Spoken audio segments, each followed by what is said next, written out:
Hello à toi et bienvenue dans ce tuto rapidou loulou, comme j'aime bien le dire, pour faire le paiement de ta TVA. Donc, partons du principe que tu as déclaré la TVA et tu te demandes maintenant comment la payer. Je vais te montrer comment ça se passe là directement. Pour savoir comment déclarer la TVA, j'ai fait d'autres tutos que je te mets en lien en description.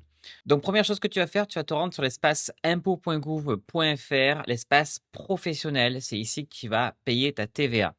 Et normalement, tu devrais avoir un petit onglet ici, payer TVA, où tu peux le voir là, payer TVA, et tu vas cliquer dessus. Là, tu fais attention de bien choisir ton secteur d'activité parce que des fois, si tu as du LMNP ou si tu as d'autres entreprises, ça risque tu risques de te tromper. Donc, regarde bien si c'est bien ton bon numéro de sirène, etc.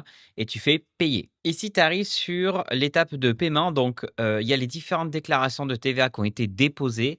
Et donc, on va voir comment payer la déclaration. Donc, tu vas aller sur payer cette déclaration en choisissant la bonne. Sur l'étape 2, tu as la répartition du paiement sur les comptes bancaires. Donc, en fait, si tu as plusieurs comptes bancaires qui sont inscrits sur ton compte, tu peux en gros répartir en disant 50% sur ce compte, 50% sur l'autre compte, etc. Donc, tu as les coordonnées juste en dessous. Et là, ce qui est important, c'est tu as la date limite de paiement qui est ici. Tu as le montant déjà payé, le montant restant dû, la période concernée. Tu peux changer le montant si tu veux faire une première partie de paiement, etc. Et si tu n'as pas encore les coordonnées bancaires, je t'invite à aller revenir sur ton espace personnel et tu as géré les comptes bancaires. Et là, il faut ajouter un compte bancaire. Pareil, j'ai fait un tuto sur comment ajouter un compte bancaire sur ton espace impôts.gouv.fr. Je te le mets en lien en description. Donc, une fois que c'est bon, donc ici, tu vas dire valider la répartition. Normalement, là, comme il n'y a qu'un compte bancaire, la répartition est à 100%. Tu fais valider la répartition. Ici, tu as l'étape 3 sur 4, c'est le récapitulatif.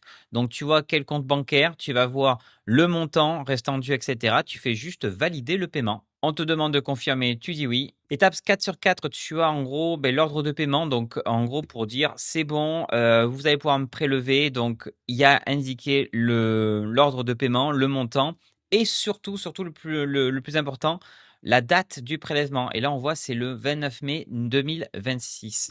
Donc là, quand c'est bon, tu fais enregistrer en PDF. En fait, ça te permet d'avoir juste un certificat comme quoi tu vas être prélevé. Et voilà, comme ça, s'il y a un problème au moment pendant le prélèvement, tu pourras utiliser ce certificat pour contacter l'administration, par exemple, ou la banque. Normalement, si tu reviens à l'étape, ici, tu devrais avoir ta déclaration qui est ici, où tu vois la date du dernier paiement, etc. et les autres déclarations à payer de TVA. J'espère que c'est pas aussi important les montants pour toi. Mais voilà, en gros, le petit tuto pour faire ta déclaration de TVA.